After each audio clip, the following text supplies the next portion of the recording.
Greetings hobbyists, this is Artisans of All, and in this video we're talking through the Hook Modifier. So we have a range of cubes and empties here, and what we're going to do is talk about what the Hook Modifier is, the various ways in setting it up, some of its uses that you should know about, and specifically some examples of where we could use this for 3D design with 3D printing in mind, but these are very usable in other circumstances as well. So let's get into this. First of all, the Hook Modifier. Well, I liken this very much to parenting. If you have a look at this cube and this empty, and I control and P and parent to object, what that means is that now this empty controls this cube. So if I select the empty and press G, the cube moves with it. And the Hook Modifier is very similar, with the exception of instead of moving the whole object, we're going to move certain vertices. So let's talk through how we can set this up. So we'll start with the longer way, and if you see some older tutorials, they might refer to this more regularly than the way that I would say is better, but I want to cover it just so you're aware of it. So what we're going to do is go into vertex mode, and I'm going to select these vertices here. Now you don't have to do this in vertex mode, just with any vertex selection you can go into face mode and select it, and you're still selecting those vertices, but we'll do vertex mode just for clarity. I'm going to come into my object data properties, and I'm going to make a vertex group. We're going to assign those, and as always we're going to deselect and select them just to check it's working. Then we come back into object mode, then we'll go to our modifier panel, type in hook, and we've got our hook modifier. We're going to select the object that we want to be our modifier, and at the moment this won't do anything because we have not signed which vertices we want it to affect. Click here, select those vertices, and now if I G, you can see what I mean about this being just like parenting, but it's only for those vertices. So it's really helpful. We can move this around and only select these vertices if we want to. Now, there is actually a better way to do this, even through this long-winded method.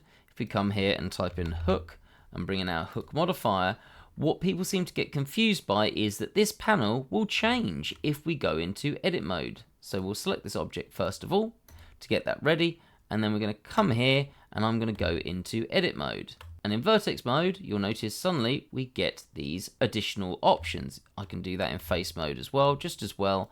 And if we select these vertices here, we can assign them. And you'll notice how similar this looks to the vertex group assigning. Click assign, and once again we can click off and click select to check that it's working. And then once we've done that, we can click here, G, and this now works. Then we come to this penultimate cube and the penultimate way of setting this up. And if I go into face mode, I'll just stick in face mode for now, and I hold down control and select this object. So if you hold down control, you can select an object even though we're in edit mode of this cube, and press control and H, I can hook to the selected object. And effectively, this has done exactly the same thing. If I click off and click select, you can see it's working in exactly the same way. We've just had a lot less stages. And then G, and you can see working exactly the same. The final thing we can do is, once again, go into whatever mode, and we can press Ctrl and H, and I can select Hook to New Object. You'll notice there's a bone version of this as well if you want to use this with bones, but it's similar enough to all the others that I thought just showing that as well would be a bit repetitive. So Hook to New Object, and we've created an empty. It's automatically been assigned as the object, and once again, we've automatically selected that face. Go into object mode, select here, G, and we can see that this is working exactly the same. So why is this useful? Well, firstly, I'll talk about this from an editing perspective. So for example, this is going to be a bit of an annoyance to potentially edit if I wanted to do certain things with it. Now, there are ways around this as well, but this is just one of them. If I go into edge mode and we come back, notice in edit mode this shows this without the modifier being shown, though we could do this and we'll see it both at the same time, which is fairly cool. And what I want to do is Ctrl and R to put in an edge loop all the way to the top. And you'll notice this is creating a problem with this object. So let's just hide this and we'll get an idea of what we're doing and then what we're going to solve. So once we've got this all the way to the top, I can G and Z 0.5 minus, let's say, to bring that all the way down to there. And I know that this is a fixed distance, which could have been annoying to do with an object. Once we've made it, it's going to start deforming the shape, maybe in a way we don't want. Then we'll go into face mode, Alt select there, and we'll Alt and E and extrude faces along normals to add a nice sort of additional bit to this, like some detailing there. And then if I go into object mode, you can see, as we sort of started seeing when we had this visible, this hasn't worked really. Well, it has, because it's got the top ones, the vertices that were originally selected, moving, but it hasn't moved what I wanted, which is the whole of this top section, which I know is exactly 0.5 units down. Well, this is really easy to fix. Go into vertex mode, select those, and then I just need to click assign again, and then go back into object mode, and this is probably what I wanted. And now I'm free to still keep moving this around if I choose to. So that's the first practical use. It means that we can set up an object that might not be vertical or in an axis anymore, move it around and distort it, but we can still come in and modify it in an easy way. So I quite like that, though you obviously need to know you're going to be changing this before you set everything up and start distorting the object.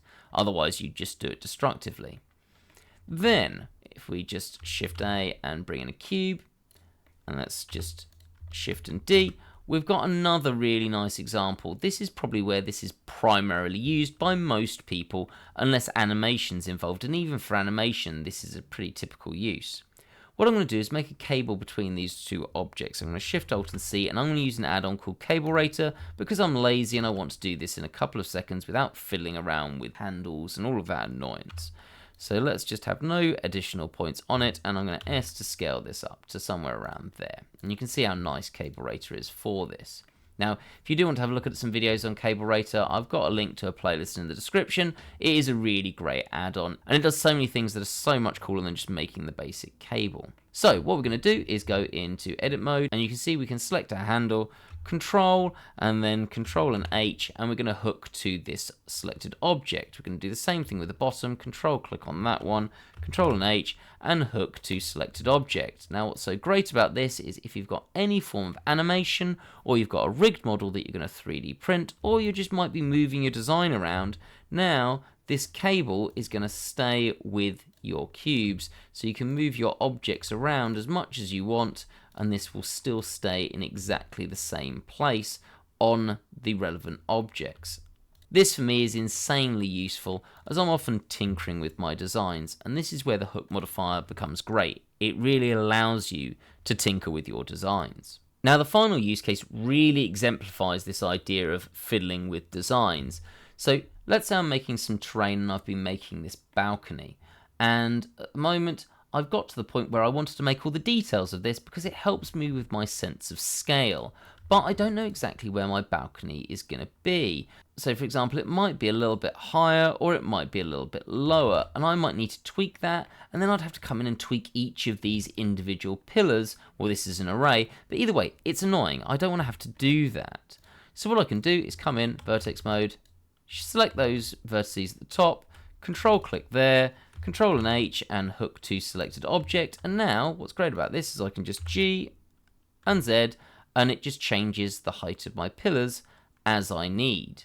And where this becomes particularly handy, as long as you think through your linking process, is if I bring this building in, you'll notice I designed the balcony first to get that sense of scale and size, and I've got the size of a door, and it's just been cut out of this. If I use hard ops to bring back this cutter, we could have just done this over here. You can see that we've got that there, and because I've parented the balcony to this and used a hook modifier for the top of the pillars to connect those to the balcony, now I can just G and Z, and if I change where I need my door to be, I can just change the height really, really easily. And I've done exactly the same thing here, linking the handrail to the smaller pillars that are around it, and I can easily change the height of those depending on what height I want this side rail to be. So you can see just how great this is for creating something that we can modify and change really, really quickly during the design process. And for 3D printing, this is so handy when you suddenly go, oh no, this is out by 0.5 centimeter, let's move this down a bit, and suddenly only need to move one object, not alter and change 5, 6, 7 or 8 objects for me to make a new iteration of the design. Now I will be putting this file up on the Patreon, so if you do want to have a play around with this to see how this is all linked together, or potentially use this in any of your own projects, which you're more than welcome to do with this Patreon file, then head on over to the Patreon, where your support really does help keep the channel going. If it wasn't for the patrons, I wouldn't have the time to make these videos. If you did find that useful, please hit that like button, subscribe if you're not subscribed for more great content, and I look forward to seeing you in the next video. Have a great day, guys.